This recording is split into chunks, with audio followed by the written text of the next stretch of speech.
The whole night was kind of mysterious. You know, it started to rain, and my girlfriend kept calling me to come home, and I wanted to leave. But as we're driving, we hit a corner, and a moving truck pulls out in front of us, and I kind of catch eye contact with the driver, and I just knew something was going to be bad. I started yelling for the driver of my car to slow down, and by the time he looked up, because he was playing with the stereo, and by the time he looked up, we were doing probably about 70 miles an hour, and ran into the back of the truck. Literally smashed the car all the way back, and of course, you know, the driver, nothing happened to him. The passenger had broke her jaw, her fibia, and her collarbone. But I kind of took the blunt of it. The seatbelt, I had a lap belt, so upon the impact, the lap belt literally strangled my guts and ripped my diaphragm, busted my back, and I was spitting out pieces of my intestines. And from there, I kind of just draw a blank, and then I wake up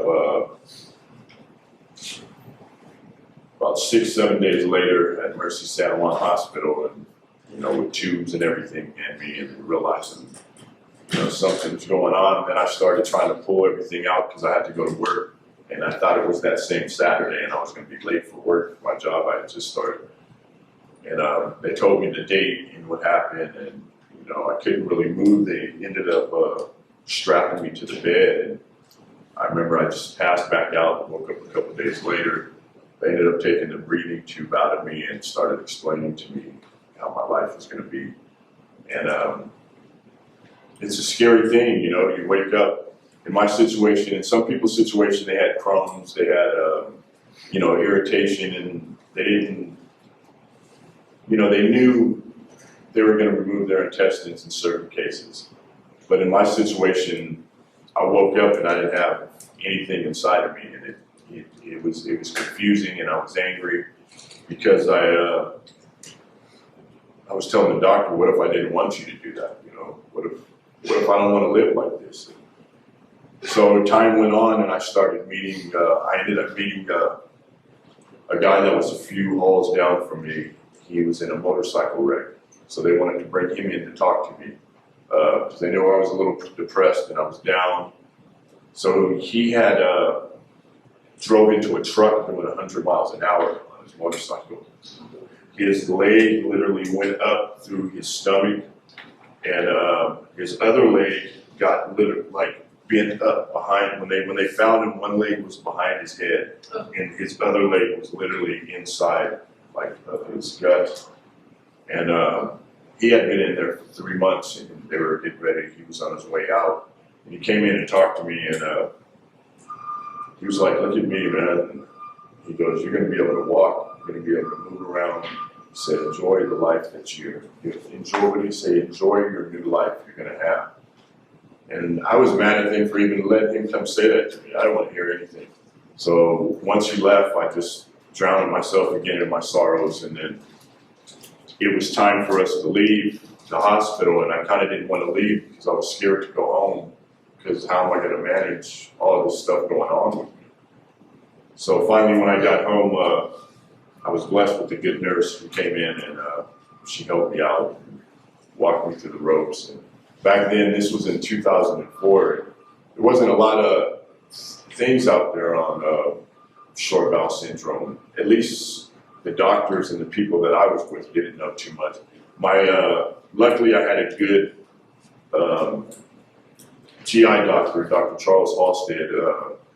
His father actually, this is how things come full circle. His father actually trained with Lynn. What's her name? Lynn Howard. Yeah, they trained together, and that was she had a choice. She told me to either go with Charles Halstead or with his father, and her and my doctor were like real good friends. She said she chose the father, and then those two didn't talk again for a while.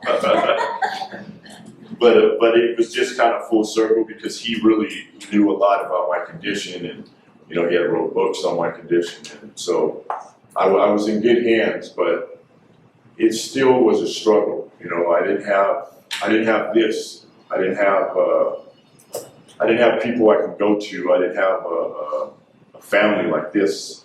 The TPN pharmacy that I was with was just, about shipping TPN, and there were no functions. There were no people that they can even inform me to speak with. So I was kind of drowning in my sorrows because I didn't know what I was going to do and how am I supposed to live like this. So I just stayed in my house. I wouldn't let a lot of people see me. I was embarrassed to even go to the doctors.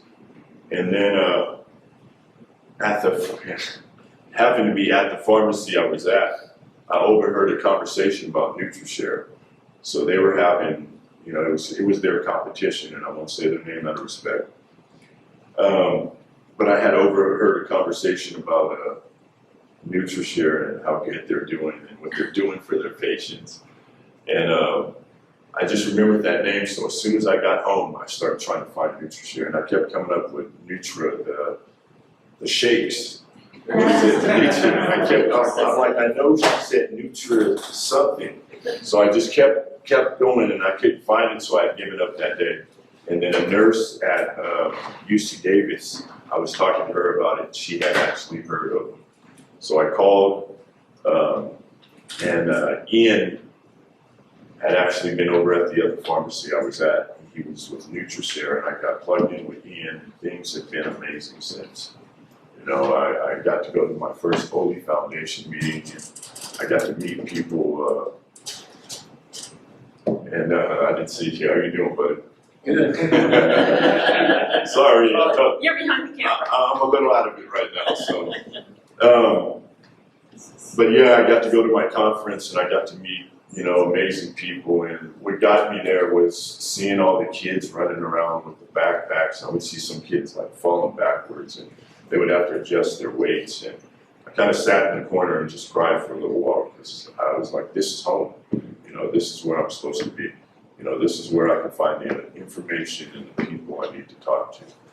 So I got plugged in right away, and I've had like minimal infections. A couple years ago, I had a pretty bad year. I had kind of back-to-back infections for the first time ever. But they've been amazing over there, and anything I need, I get it. Even I have a habit of going out of town and calling and asking for a supply because I leave something all the time, and they ship it right to me. I'm really enjoying the space that I'm in right now. And another thing, tomorrow will be, I think it's my 19th anniversary since the car accident. October 15th, 2004, so tomorrow actually. And then to make it even sweeter, I've been going back and forth to the University of Washington, to the UW, doing some training for, or doing some studying for a new medication that's going to be coming out. Kind of like Gattex. Gattex is, the shot every day, and that was really causing a lot of problems with me, causing cramping, causing stomach pain that I already have, but inducing it, making it more. So I couldn't handle that. So this other one that's coming out, it's a shot once a week, and I started getting either the medication or the placebo, hopefully in December.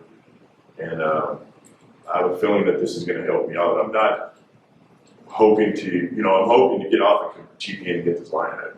But I'm praying for just a couple of days of rest.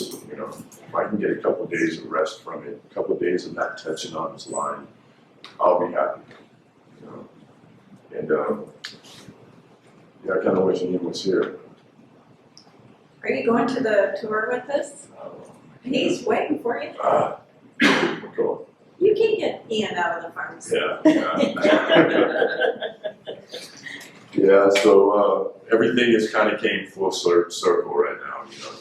Once again, I have some amazing people, and as you guys know, Nutrishare is amazing, and I appreciate you all, and thank you for giving me the time to share my story.